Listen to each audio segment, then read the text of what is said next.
রহস্য রাজ্য, যেখানে গল্পটাকেও সত্যি বলে মনে হয়। বন্ধুরা, রহস্য রাজ্যের 10ম এপিসোডে আপনাদের সবাইকে স্বাগত জানাচ্ছি। গত এপিসোডে আপনারা শুনেছিলেন দুটি ভৌতিক ঘটনা, এবং সেটিতে একটি ভালো রেসপন্স দেওয়ার জন্য অসংখ্য ধন্যবাদ জানাচ্ছি আপনাদের বন্ধুরা। আজকেও আমরা নিয়ে চলে এসেছি একটি অসাধারণ ভৌতিক অভিজ্ঞতা নিয়ে, যেটি আমাদের সাথে শেয়ার করেছেন রংপুর থেকে তিথি পাল। তো বন্ধুরা, আজকের এই ঘটনাটিও আশা করছি আপনাদের ভালো লাগবে, এবং অনুরোধ রইল ঘটনাটি পুরোটা শোনার জন্য। রহস্য রাজ্য এই চ্যানেলটিতে যে ঘটনাগুলো বলা হয় সেগুলো মানুষের থেকে নেওয়া, সত্যি ঘটে যাওয়া কয়েকটি এক্সপিরিয়েন্স। সেইগুলি অনেকে হয়তো বিশ্বাস করতেও পারেন, অনেকে নাও করতে পারেন। যারা বিশ্বাস করবেন না তারা দয়া করে ভুলভাল কমেন্ট করবেন না, এবং যারা বিশ্বাস করবেন তাদের জন্য আগত আরও অনেক ঘটনা রয়েছে। এরকমভাবে আমাদের চ্যানেলের সাথে লেগে থাকুন। বন্ধুরা, শুরু করছে আজকে আমাদের ঘটনা, তিথি পালের শেয়ার করা ভয়ানক ঘটনা।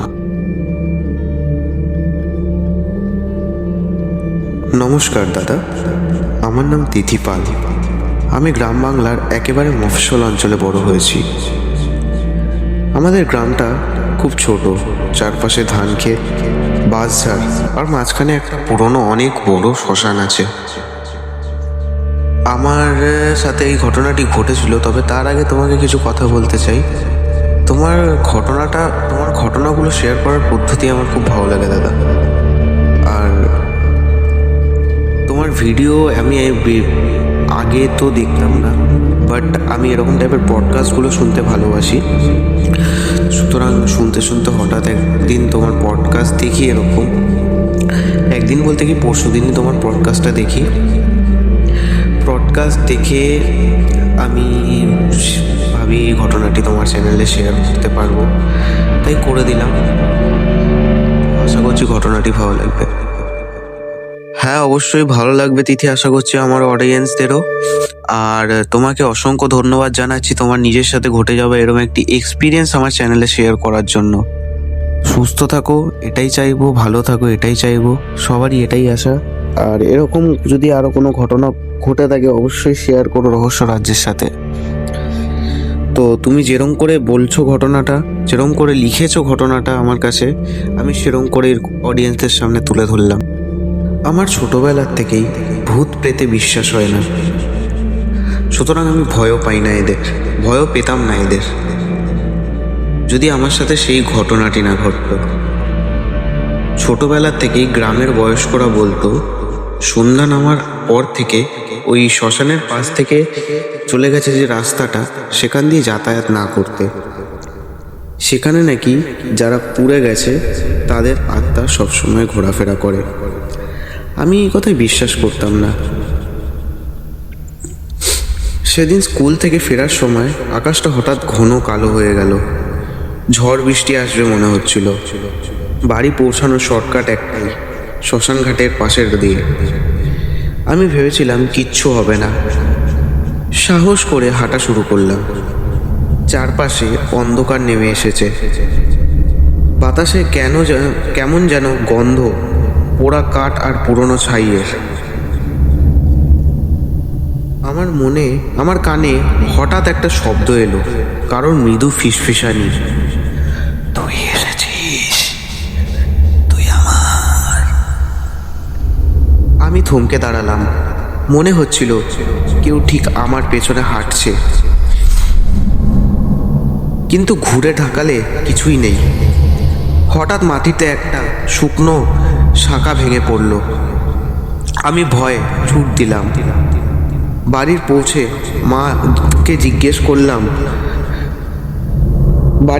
মা জিজ্ঞেস করলো কোথায় ছিলিস, শরীর ঘামে পুরো ভিজে গেছে কেন তোর? আমি কিছু বলিনি, শুধু বললাম শ্মশান ঘাট দিয়ে এসেছি। মায়ের মুখ হঠাৎ ফ্যাকাশে হয়ে গেল। সে কাপা গলায় বলল, বলনি? কতবার বলেছি ওই পথে যাস না। কিন্তু তখনও জানতাম না আমার শরীর আর মন ইতিমধ্যে অন্য কারোর দখলে চলে গেছে। সেদিন রাতে আমার ঘুম ভাঙলো হঠাৎ। ঘড়িতে দেখলাম 1টা বাজে। শরীরের ভেতরটা যেন পাথরের মতো ভারী লাগছিল। চোখ মেলতেই দেখলাম জানলার বাইরে শ্মশানের দিকের বাতাস ভয়ঙ্কর শব্দ বলছে। আমি আবার চোখ বন্ধ করতেই মনে হলো কেউ আমার পাশে দাঁড়িয়ে আছে। আমি কাঁপতে কাঁপতে ফিসফিস করে বললাম, কে কে ওখানে? ঠিক তখনই কানে এলো এক অচেনা পুরুষালী গলা। তুই এখন আমার, তোর শরীর আমার ঘর। আমি ভয়ে চিৎকার করতে যাচ্ছিলাম, কিন্তু গলা দিয়ে কোনো শব্দ বেরোলো না আমার। মনে হলো অদৃশ্য হাত আমার গলা চেপে ধরেছে। পরদিন সকালে মা বাবা অবাক হয়ে দেখলো আমার ঘাড়ে কালো দাগ। মা বলল সেটা নাকি মশার কামড়। কিন্তু বাবা কিছুক্ষণ চুপ করে থেকে বললেন, না না, এটা অন্য কিছু। সেদিন থেকেই আমার শরীর বদলাতে লাগলো। খাবার আর কোনো স্বাদ লাগতো না। ভাত, ডাল, মাছ সবই যেন ছাই। আয়নায় তাকালে মনে হতো কেউ আমার পেছনে দাঁড়িয়ে আছে, কিন্তু ঘুরে তাকালে ফাঁকা ঘর। সবচেয়ে ভয়ঙ্কর ব্যাপারটা ঘটল 3 দিন পর। আমি ঘুমের মধ্যে উঠে দাঁড়ালাম, চোখ বন্ধ, তবুও হাঁটছি। বাবা মা জেগে দেখেন আমি বারান্দায় দাঁড়িয়ে আছি, আকাশের দিকে তাকিয়ে। হঠাৎ আমার গলা থেকে বেরোলো অন্যরকম কণ্ঠস্বর, আমি আসছি, আমি শ্মশানের সন্তান, আমাকে কেউ আটকাতে পারবে না। এই ঘটনাগুলি আমি আমার মা বাবার মুখ থেকে শুনেছি, কারণ আমার যখন এরকম ভয়েস বেরাতো আমি নিজের তো হুঁশে থাকতাম না, তাই আমার এই জায়গাটা কোনো জ্ঞান ছিল না। তো আমি আমার মা বাবার মুখ থেকে এগুলো শুনেছি। তারপরে আমার মা ভয় কাঁদতে লাগলো। বাবা আমাকে জাগানোর চেষ্টা করছিলেন, কিন্তু আমি হেসে উঠলাম, একেবারে পুরুষালী ভয়ঙ্কর হাসি। তারপর আমি বললাম, আমি কুমারীর শরীর চাই, এ শরীর এখন আমার। সেই মুহূর্তে আমার মুখ থেকে রক্ত বেরিয়ে এলো, নাক আর ঠোঁট লালচে হয়ে গেল। পরদিন সকালে কিছুই মনে ছিল না আমার। মা কাঁদতে কাঁদতে বলল, তুই রাতে কি কি করিস জানিস? তুই মানুষ না, তুই অন্য কিছু হয়ে যাচ্ছিস। আমি চুপ করে বসে রইলাম, কারণ ভেতরে ভেতরে আমি অনুভব করছিলাম কেউ আমার দেহর ভেতরে ঢুকে পড়েছে। আমি নিজেই আর নিজের উপর নিয়ন্ত্রণ রাখতে পারছি না। কখনো কখনো অচেনা ভাষায় ফিসফিস করতাম, কখনো হঠাৎ হেসে উঠতাম, আবার নিজেকেই আঘাত করতাম। আয়নার সামনে দাঁড়িয়ে আঙুল দিয়ে গালে আঁচড় কাটতাম। গ্রামের লোকেরা ধীরে ধীরে টের পেল। তারা বলল, তিথির ওপর অশরীরী ভর করেছে, কিন্তু এটা তো কেবল শুরু ছিল। দিন গড়াতে থাকলো। আমি ধীরে ধীরে আর আমি থাকছিলাম না। আমার শরীর যেন অন্য কারোর খাঁচা হয়ে যাচ্ছিল। রাত হলেই আমি কেমন যেন জেগে উঠতাম। চোখ দুটো লাল হয়ে যেত, ঠোঁট শুকিয়ে যেত। মা বাবা ভয় আমাকে ঘরে তালা দিয়ে রাখতো, কিন্তু তালা ভেঙে আমি বেরিয়ে যেতাম। একটা 16 বছরের মেয়ে গায়ে কি এত শক্তি থাকতে পারে যে সে একটা তালা ভেঙে দেবে? এক রাতে পাড়ার লোকেরা আমাকে শ্মশানের দিকে হাঁটতে দেখলো। আমার পায়ে চটি ছিল না, তবুও কাটা বালি ভরা পথে এক ফোঁটাও রক্ত বেরোলো না। সবাই দূর থেকে দেখলো আমি পোড়া চিতার ছাই নিয়ে কপালে মাখছি আর ফিসফিস করছি, আমি কুমারীর রক্ত চাই, আমি কুমারীর শরীর চাই। পরদিন সকালে বাবাকে ডেকে আনলেন গ্রামের পুরোহিত মহাশয়কে। তিনি এলেন, গলায় রুদ্রাক্ষমালা, হাতে ত্রিশূল আর গঙ্গা জল। পুরোহিত আমাকে দেখে বললেন, এই মেয়ের ভেতরে অশরীরী ঢুকে পড়েছে, দ্রুত ঝাড়ফুঁক না করলে প্রাণ যাবে এর। আমি যখন ঘরের কোণে বসেছিলাম, হঠাৎ মুখ তুলে তাকালাম তার দিকে। আমার চোখ যেন কয়লার মতো জ্বলছিল।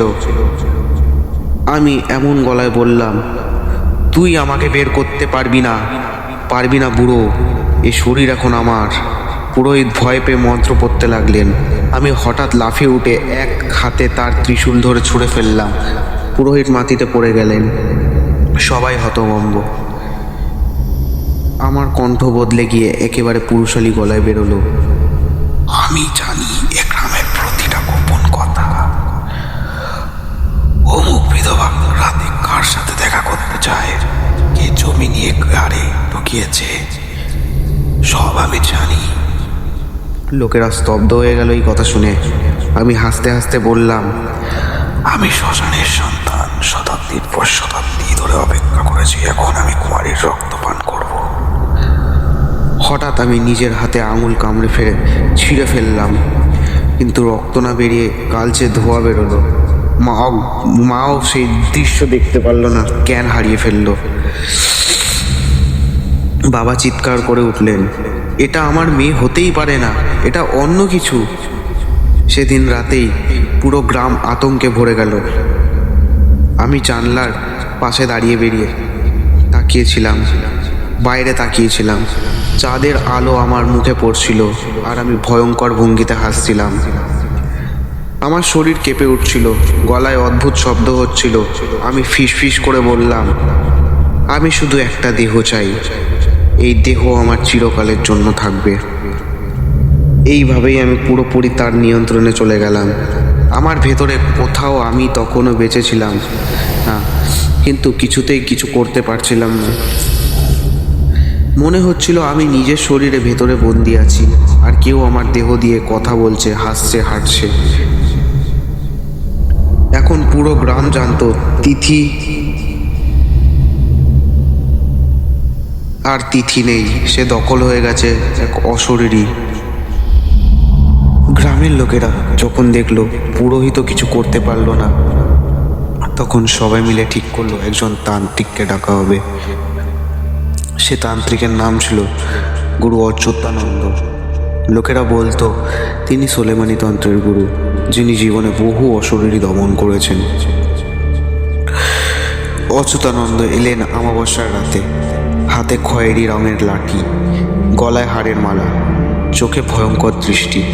তিনি ঘরে ঢুকেই বললেন, এ দেহ এখন আমার নয়, তোর নয়, এটা এক শ্মশানবাসীর দখলে গেছে। তখন চারপাশে দড়ি দিয়ে বাঁধা। আমার চোখ লাল জ্বলছিল, ঠোঁটে অদ্ভুত হাসি। আমি চিৎকার করে উঠলাম, তুই পারবি না, এ শরীর এখন আমার, আমি কুমারীর রক্ত চাই। অচ্যুতানন্দ ধূপ জ্বালালেন, চারপাশে কালো ধোঁয়া ছড়িয়ে পড়ল। তিনি মন্ত্রপাঠ শুরু করলেন, ওং হিং ব্রতশ্চিন্নমস্তকালীরন্ত্রে নমঃ। আমার শরীর কাঁপতে লাগলো, দড়ি ছিঁড়ে ফেলতে চাইছিলাম। আমি পুরুষালী কণ্ঠে হেসে বললাম, তুই আমাকে বের করতে পারবি না, আমি শতাব্দীর ক্ষুধা নিয়ে এসেছি।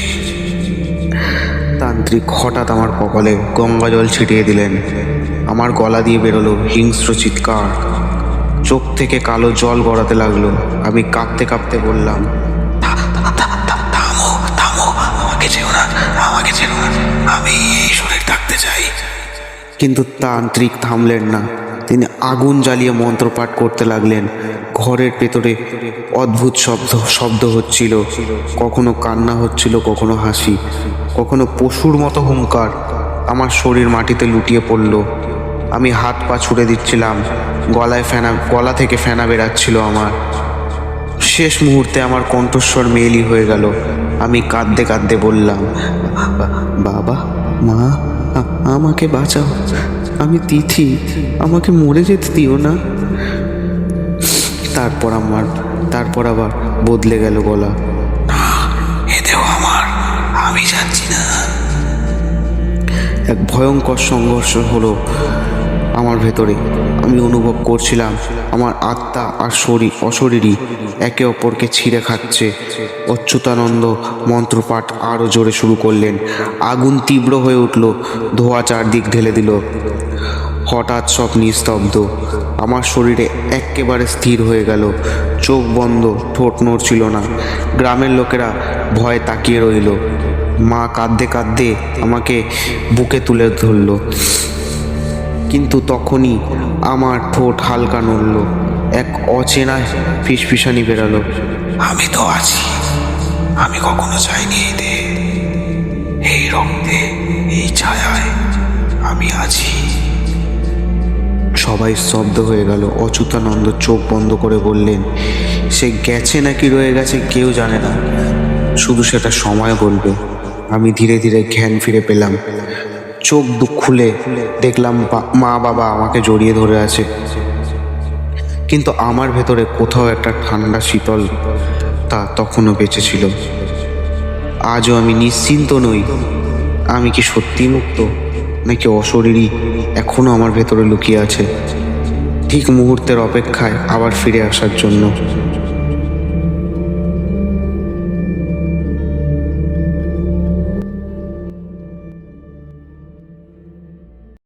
তো বন্ধুরা, এতক্ষণ আপনারা শুনছিলেন রংপুর থেকে শেয়ার করা তিথিফালের সাথে ঘটে যাওয়া এক সত্য ভৌতিক ঘটনা।